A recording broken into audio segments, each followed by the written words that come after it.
Iako se predstava Botaničari teatra To Go odvijala na prvome katu Portanove, smijeh i cika djece čuli su se čak do prizemlja. Florijan i Borko uspjeli su više od 45 minuta imati njihovu punu pozornost kroz ovu edukativnu i interaktivnu predstavu. Mi smo igrali preko 150 puta ovu predstavu do sada i uvijek je tako interaktivno, tako smo je napravili, osmislili, upravo sa ciljem da se djeca uključe u ovu igru koja se događa ispred njih, a tema je, kao što ste vidjeli, ekologija, razvrstavanje otpada. Ova predstava je napravljena 2019. u projektu grada Osijeka Čist grad, naš ponos, tako da ovo je već isto naš ponos što smo igrali ovoliko puta i djeca ju vole i dalje se traži i dalje ćemo igrati. Iako su ga cinkali Florijanu na svakom koraku, i Borko je pokupio simpatije djece. Meni je bilo super. Što ti bilo najbolje? Kada su se onako zezali zajedno i onda kada su se, na primjer, zaboravio slamu i tako. A ponio salamu? Da. Kako ti se svidjela predstava? Odlično. Što je bilo najbolje? Kada su pjevali o kantama. A jel ti znaš inače kako se razdvaja otpad, što se baca u koju kantu?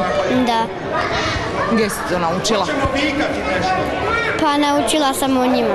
Super. A što ti se najviše svidjelo?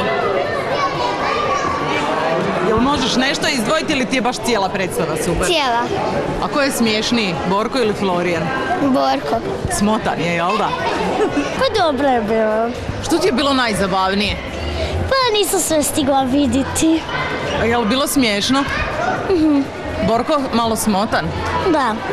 Ovom zabavnom predstavom, koja je potpuno okupirala i uvukla mališane, Portanova je dala svoj doprinos obilježavanju Dana planeta Zemlje.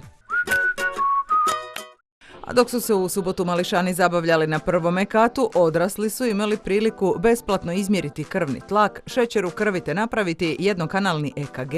Projekt Čuj, srce ti priča provodi Udruga studenata medicine Hrvatska Kromsik uz podršku relevantnih zdravstvenih institucija i stručnjaka. Uz to održana je i redovna akcija u Portanovi koju organiziraju i provode djelatnici Gradskog društva Crvenog križa Osijek i Kliničkog zavoda za transfuzijsku medicinu KBC-a Osijek, a riječ je naravno o dobrovoljnom darivanju krvi. Na parkiralištu Portanove i dalje traje šatorska rasprodaja. Pita Rosso Outlet. Dok ne završi preuređenje njihove trgovine u Portanovi, počastite se popustom i ulovite super komade po top cijenama. I kada trgovine nedjeljom ne rade, drugi kat Portanove, omiljeno odredište za sve generacije, i dalje radi prema prilagođenom radnom vremenu. Radno vrijeme u svakom trenutku možete pogledati na web stranici Portanove. I ne zaboravite, i nedjeljom Portanova je mjesto za dobar provod. I samo kratak podsjetnik da nam je sljedeći petak 1. svibnja praznik, što će reći da trgovine u Portanovi također neće raditi.